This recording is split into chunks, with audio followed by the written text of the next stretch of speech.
Welcome today. I was caught unawares. I'm having problems with my this whatever that there is, Andrew. It's catching on my. Never mind. I will survive. We are so glad to see you today. Thank goodness this is just a warm up for the actual show that starts. We have got a fabulous guest today. Now listen to me. If you love your pastor, and as we were listening to the music to the intro, Andrew said to me, he says, "This is the fourth program in a row we've done on revival." And I didn't realize it, and it's true. And I believe that God is trying to get a message to us that there's a revival in the wings waiting to come in to blow across this country. I'm telling you now, unless America gets a revival, we're in trouble. The stuff you're watching on the news at this moment is indicators of a society in collapse. I don't know if you noticed, one of the South American leaders of a country said, "America, never ever lecture us about democracy again. Don't ever lecture us about democracy, because the party that's in power has just arrested and charged the leader of the other party and put him in court and is now in the legal system." He says, "Don't tell us about American democracy." If we lose that clarity, that moral clarity in the world, I'm telling you now, we are finished as a country. We are only as good as our laws. We're only as good as what we represent. And this nation is either going to have a revival or a civil war. That's the two things that's going to happen in this nation. Because there are enough people in this country, tens of millions of people, that will say, "You're not taking this country. We will defend it if we have to." And that's what's happening. The only other alternative is a divine move of the Holy Ghost, that God rises up in the church and creates revival. And I've got a dear friend today, Pastor Don Gibson, pastors a fabulous church. We're there every year, and it is one of the most generous churches and one of the most vision-filled churches because of this man's leadership. Mercy Gate Church in Mount Bellevue, Texas. And he has written a new book that I think you have got to get. Now listen, if you love your pastor, contact him right now to watch the program that's coming up in a couple of minutes. Call him and say, "Listen, there's a pastor from Texas about to be talking about revival, and there's a new book." I suggest to you that you order these books. It's number one in its genre in Amazon. It's number one right now, trending number one. This book is a handbook on prayer and revival. And you need to have it in your church. I'd love to see pastors buy a box of them and hand them out to their folks to make it a Wednesday night Bible study, or these whatever best application you have. So We have Don Gibson with us today. Hit the share button if you're watching us on FaceTime or the other social platforms that we're on. And by doing so, you're helping us. Every Monday night, we are seen across the nation on CTN. If you go DirecTV, is channel 376. Dish TV is channel 262. And Glorieside TV is channel 117. We're also seen on a number of other networks. The great TCT, which is one of the great networks of this country. Dear friend of mine, Garth Kuntz, and his dear family are now running this ministry. He just passed away just a few weeks ago, and I still can't believe he's gone. The world's an emptier place, quieter place. Integrity Network is a new network. Integrity Network. Dale Hill, he was the original fella. I knew when he was a kid. We were both kids in those days. But he is a young guy, just out of high school, put together the PTL network that covered the world. And he's just recently built Ken Copeland's network called Victory, and he started his own network called Integrity. So if ever you see Integrity Television, get there. And also, we're also seen on the Journey Network all through the day. So whatever you're watching us at right now, I'm glad you are here. Today is an important program that God is going to speak to you about the process. Let me tell you something. God upholds everything in the universe by the word of his power. His power holds all of the universe, flying and spinning in different places. Billions and trillions of stars is maintained by order that he sets in place. Revival comes the same way. When you fulfill certain things, God's going to hear from heaven and heal our land. That's the promise. That's the word. And we're going to give you a tool in your hand today that I believe is going to help you see revival in your own life and in the church's life that you go to. So we love you. We can't wait to have this program. We're glad you're with us. Welcome to Daily Faith.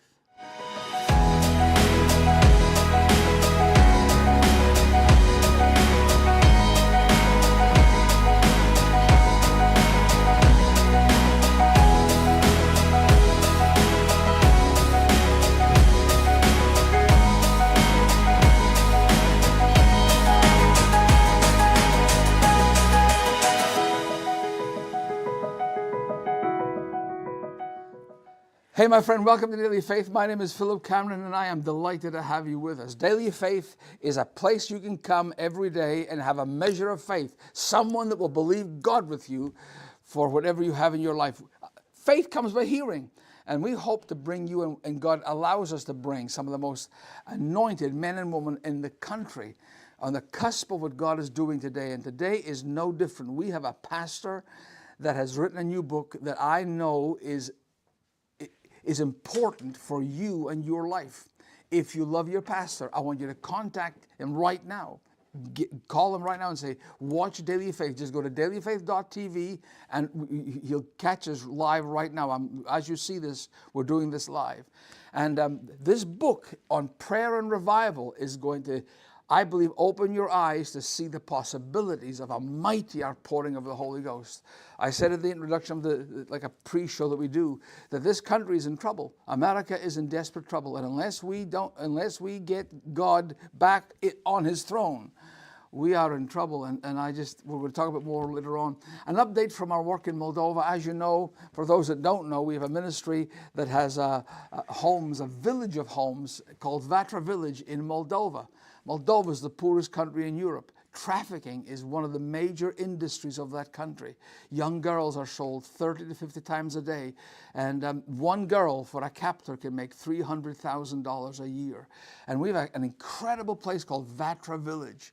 And we've built this village over the last number of years. And they come to us, and instead of being put on the street, we put them back in school. And we tell them, if you're born, God has a plan for your life. And the crazy thing is that these kids are turning from orphans to sons and daughters to missionaries. This last year, they have been flat out, non-stop, caring for the refugees of Ukraine. About 800,000 came to Moldova. And our kids are out preparing food for them, loving them. We've given away thousands of blankets and thousands of coats. In fact, we gave away 15,000 coats in the last couple of months. And those blankets, those big blankets, we had them made specially, that a mom who's lost her home, sitting in a great big industrial building as a refugee center, can wrap her kids around with a blanket. And we also went up to Ukraine and brought these beautiful stoves, wood-burning stoves, to help them stay alive in the wintertime. We are feeding, as we speak, thousands of people. My son Andrew came back from there the other day, and he was amazed to be able to feed 1,000 folk came on a Thursday afternoon. He's also just come back from Turkey, where we've been there helping in the earthquake. You have no idea the disaster that is taking place as we speak in Turkey. 50,000 people have died, and they've only excavated 20% of all the buildings. 50,000 people have been flattened by these concrete buildings, and the need is dire in that country. We had a call from the pastor there the other day that we helped. There's one of our vans in the earthquake zone. We gave away family tents that holds 6 to 8 people, and they're all full, and they're saying, please give us more. And we supplied 40-pound boxes of food that can keep a family going for a week. In our van, we moved our van from Moldova down to Turkey, and they just are running back and forth with more supplies. So your care and your help and your support for this ministry makes this possible. And so I just got a video the other day that really blessed my heart. All these big things are going on, and a widow contacted us. And she says, I'm living in a mud and dung hut, a house made of mud and dung, and I've no food and I've got no heat. Can you help us? And these kids, these orphans, in a couple of days, transformed our house. And they just sent me this video. Watch this.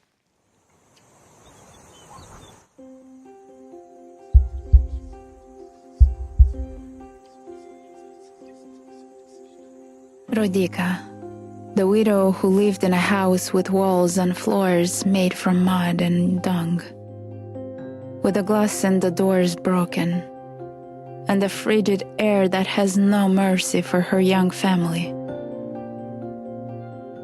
Existing there along with 4 kids whose future was being robbed every day by the awful grind of poverty. The orphan's hands is fighting bigger battles than what Rodika faced individually. We continue to bring aid to the untold thousands of refugee families in Ukraine and those who are stranded in Moldova. Our plate is full, but when her plight was brought to us, we could not ignore her need and say we couldn't help. We know we must do something to alleviate the suffering of Rodika and her 4 precious kids. In the past, we have repaired homes where families suffer by what we call a miraculous makeover. We decided to do the same for this broken family. It is a privilege to be part of such a miracle. Hands-on, our young men and women from Vatra village worked hard to give Rodika and her family a place they can now call home. They got to let her know that she is loved by God and His people. We repaired her broken walls, filled the broken windows with new glass, and in only a few days transformed her despair into joy. New beds, tables, chairs, rugs, a new sofa. We were able to bless them because you care and giving made it possible. We know God's heart will be moved by your sacrifice. We love your heart for others. Thank you.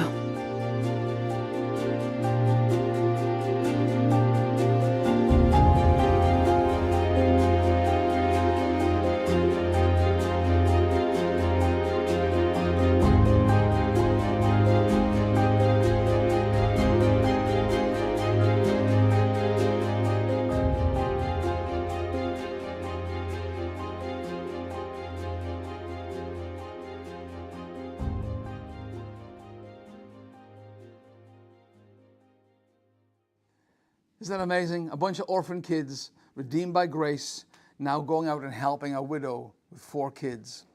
What they didn't talk about in that video, all the videos we receive and show you, they make. We don't tell them what to make. Our kids make those videos, their cameras, they go out and do it and send us, and as you see it. And they didn't show you because it's common to them. They tore down one of the walls in this house and rebuilt a fireplace that heats up. So you put the fire, you set the fire in the middle of this wall, and all the bricks go warm. The whole thing becomes a radiator. That's how they heat their homes. And she didn't have that, and they built this fabulous fireplace that keeps the whole house warm in the coldest of days. So that's the kind of miracles we're doing every day with help from you. $1 a day allows us to sponsor these kids at Vatra Village. $1 a day won't change your world financially all that much, but I promise you it's changing those boys and girls who otherwise would either be slave labor for traffickers or sex workers for traffickers. Your giving allows us to take more kids in. As I speak right now, Maria, our house parent in Odessa, all of our girls at this moment are out of Odessa and in Moldova. She is in Odessa, in Ukraine right now, because a bunch of girls had said, look, we are by ourselves. We don't know what to do. We don't know where to go. And we're opening our doors for even more kids. And all we need is more of you saying, I'll be a part of it. You can help us today by giving a gift to the Orphans' Hands, P.O. Box 25, Clinton, Tennessee, 37716. P.O. Box 25, so simple. And you can also go to dailyfaith.tv. There's a giving page there. And please allow the Lord to speak to you. If you want to help in Turkey on the earthquake victims, just write Turkey. If you want to help Ukraine refugees, just write Ukraine.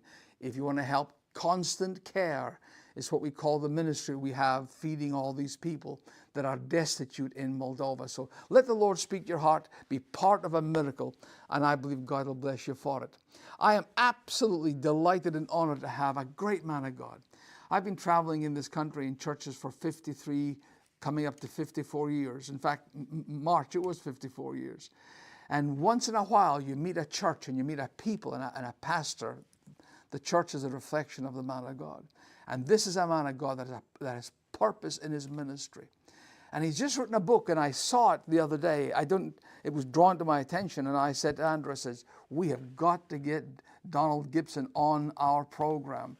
Now, the fact that his name is Donald Gibson is a Scottish front. My middle name is Donald, so I love him for that all by itself. He doesn't talk properly. He's a Texan kind of guy. So, but apart from that, he's a fabulous man of God. And he's my friend. Don, thank you so much for being on Daily Faith today. How are you doing? I'm doing wonderful. So good to be with you today. I'm excited about this new book. You seem to have the heartbeat and the drumbeat of God. I love the word cadence. Cadence is how soldiers march, and you watch them and they march and they get in a beat, a cadence. When it's Scottish guys with kilts and you watch how the kilts sway with a cadence. And I believe there's a season and a cadence of heaven that you can get into, and I believe that you've caught that in this brand new book. Tell us the name of it, and we're going to have a picture up, and I want pastors to watch me. Listen to what I'm saying. You need to get this book in your church, and you need to buy bunches of them for your people, because it can transform your church in prayer. This is a proven thing that this Pastor Don has done. Tell us in the book and what caused you to write it. Well, the title of the book is CPR for the Church, Culture, Prayer, Revival. And I wrote the book out of just our journey. I've been pastoring where I'm at now for 15 years. And so through this journey, God just began to give me a download of how to put a system together to mobilize the church in prayer. You said something earlier that, America needs a revival. Well, I believe that revival is going to come as people begin to pray.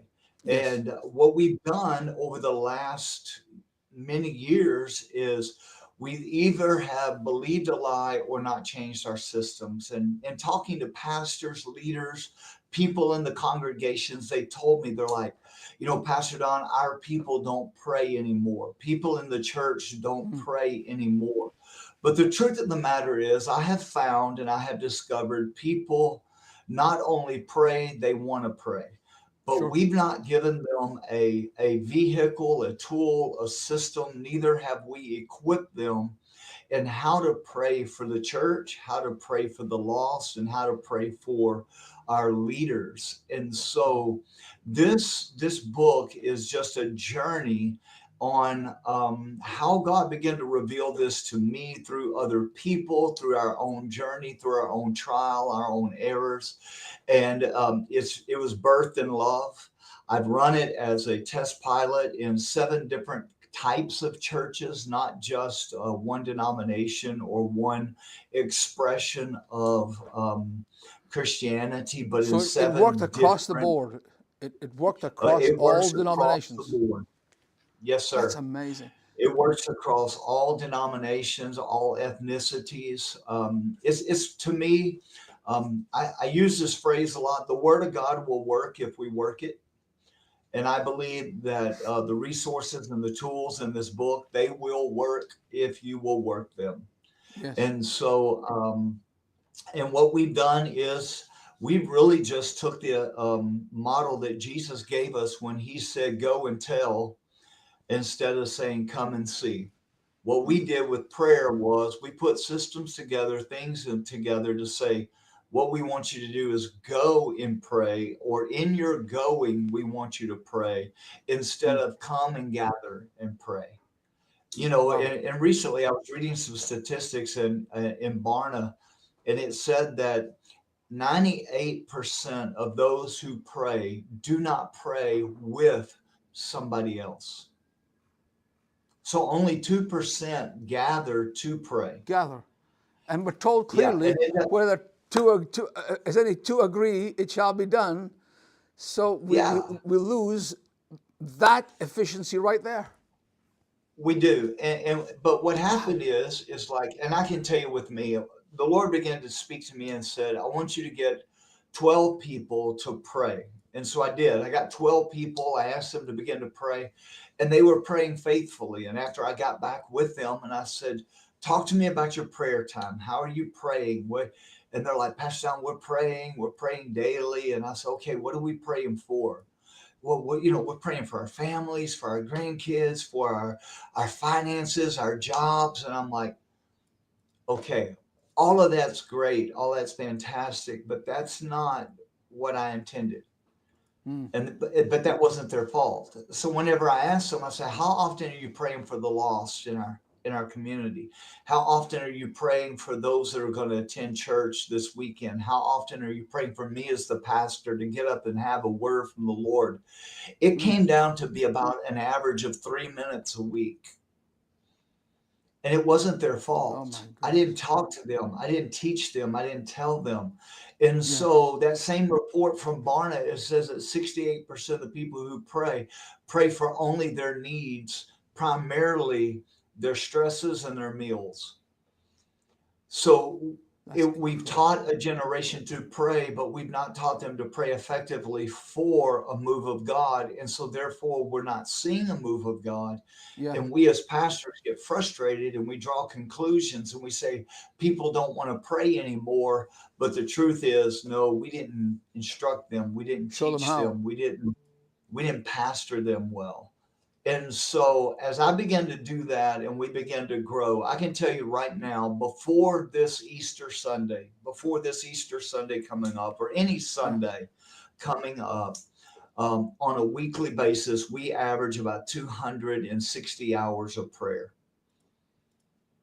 That's Now, we unbelievable. don't all gather. We'll have a No, group of no. men that may gather on a Tuesday evening. We may have a group of ladies that gather on every other Friday night, but we have people that are giving at least 10 minutes or 15 minutes a week praying for things that I ask them to pray for. I mean, And so much so, the fact that you can articulate and know how much hours of prayer the church is producing that in and of itself is a rare thing, because I'll promise you 99.9% of churches have no idea how much prayer is ascending to heaven, which is the fundamental culture that we need to develop. Oh, 100%. And it's funny because as we begin to move into this, I'm 3 years in the process, and the Lord speaks to me and says, "I want you to hire a prayer pastor." I said, "Do what?" I'm like, "Yeah, that's going to be an awkward conversation to go to my board with." And hey, I want to designate money to hire a prayer pastor. That's But amazing. I did. They bought into the vision because they were seeing the results. And I now have a prayer pastor. And whenever the Lord That's spoke to me and I fun. began to have this conversation, I was like, okay, God, I've never seen this anywhere. I don't have a reference point. And this is what the Lord spoke to me. He said, my house will be called a house of prayer. He said, and you facilitate kids ministry, you facilitate youth ministry, My you goodness. facilitate Oh the my accounting goodness. department, but why don't you facilitate what I said my church would be? The name. Oh, And so that's what we did, and oh, it's gracious. just exploded exponentially. I'll tell you the best thing I did. When I came to this church, it's a great church, wonderful church, but I never encountered spiritual warfare like I did here. And you know me, my personality is I'm not prone to discouragement. I'm not prone to depression, anxiety, worry. Those aren't my, I Yeah. don't have those issues. I got issues. Those are not them. But for a little over a year and a half here, I would leave every Sunday, no matter how good or how bad the service was, so discouraged, so depressed, wanting to Wow. quit. Oh my I goodness. hated it. And I was flying back from a conference I had spoken at out in California. And the Lord spoke to me and He said, I want you to have two people pray for you before every service and after every service. And I said, Lord, I'm supposed to pray for people. People aren't supposed to pray for the pastor. I'm Yeah. supposed to have the answer. I'm not supposed to be asking the people for the answer. And the Lord spoke to me and He said, my body has become so fractured. I need you to understand interdependence. Wow. The hand cannot say to the ear, I don't need you. Don't need you. The ear cannot say to the foot, I don't need you. We need each other. Yes. I implemented that. And I taught them what to pray and how to pray for me. And to this day, we've now been doing that for over 11 years, I guess, maybe 12 years. I have never one time since then gone home discouraged, defeated. That's amazing. I've never one time gone home and wanted to quit. I literally, I have so much energy. I could go play 18 holes of golf after church, and we do 2 to 3 services every Sunday. I know. Um, just it changed everything. Everything. And every pastor that's implemented this, it literally has changed their outlook for the coming So week. what you're talking about is changing the culture of the church, basically. It's how people think, how the church is perceived. My house shall be a house of prayer. I just saw that in a new way when you just spoke. I thought, my goodness, we've got every other pastor, every kind of thing. We've got a sound pastor, Yeah. and we don't have prayer pastors. That is Yes. incredible. Wow. And it does, it does. It changes the entire outlook. It changes the culture of what we're doing here at the church. And for us, I can just tell you, it's broken out in an incredible move of God. There's not a Sunday that Hallelujah. goes by that people aren't saved, that God's not moving. I can tell you this time last year, spontaneously, just on a Sunday morning, we had scheduled where we were going to baptize about 5 people. Yeah. And we just opened up at the middle of the first service during worship. We just said, hey, if you came today to be baptized, we want you to be baptized. I've never seen this in my life, but 5.5 hours later, we were still baptizing people. Oh my goodness. People in line, it was like a party broke out. People were weeping, crying. People were watching on live stream, turned around and came to the church. Other people were watching at home, got dressed That's revival. and called and said, if I get to the church, would they still baptize me? And we're like, absolutely yes. Absolutely. And I think it ended up being about 5 hours and 40 minutes we baptized people. And Hallelujah. we had water everywhere. It was a mess. I mean, a mess. We're filling the tank, refilling the tank, bailing water out, putting new water in. Putting in some bleach. People, brother, it was terrible. People were Oh, it's getting amazing. delivered, set free. Marriages were being restored. I can tell you 2 couples that were on their way to divorce. They had drawn up the papers, and both of them found themselves in baptismal waters, weeping and crying, calling out to God, and God has restored them. And it was all because of I believe, a buildup of prayer. A culture. It's the It becomes part of the fiber. Yeah, yeah. of prayer. There are Yes. pastors watching just now that are thinking, "Oh my Lord," because I know my Holy Ghost radar is excited by what you're saying. I know there are pastors watching. We've got 2.5 minutes left.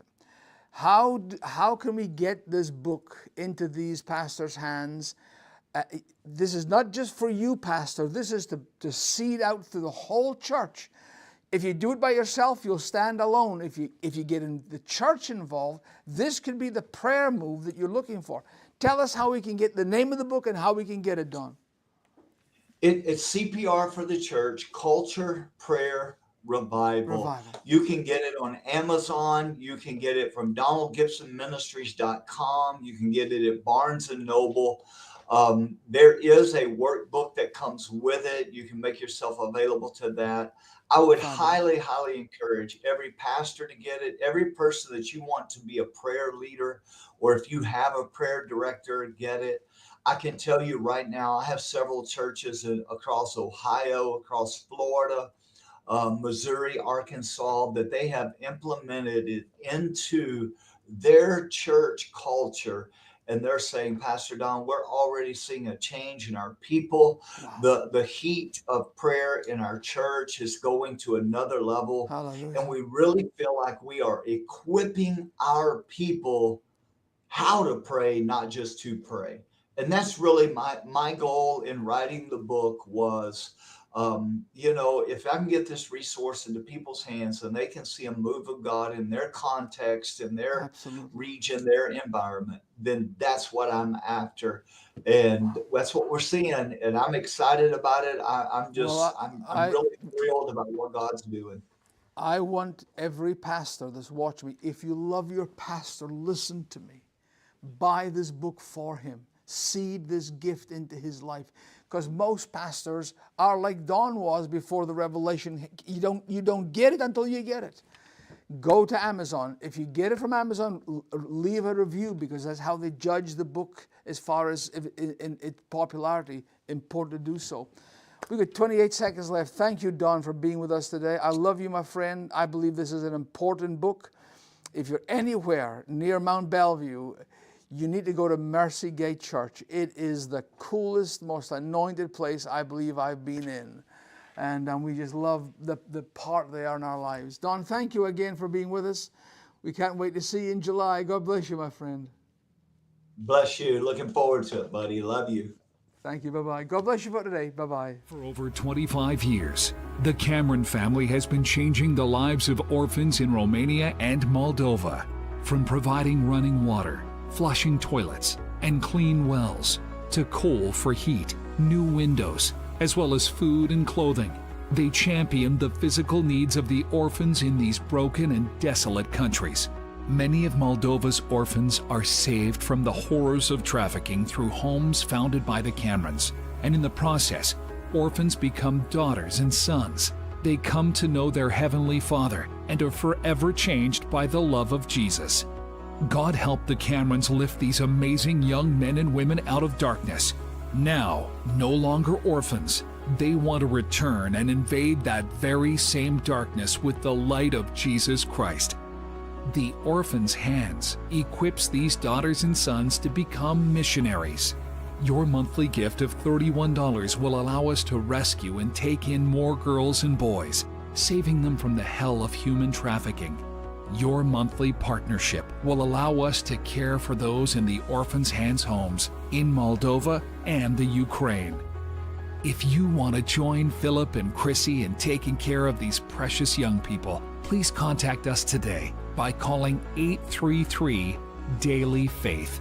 You can also give by going online to www.dailyfaith.tv or by writing to Post Office Box 25, Clinton, Tennessee 37716.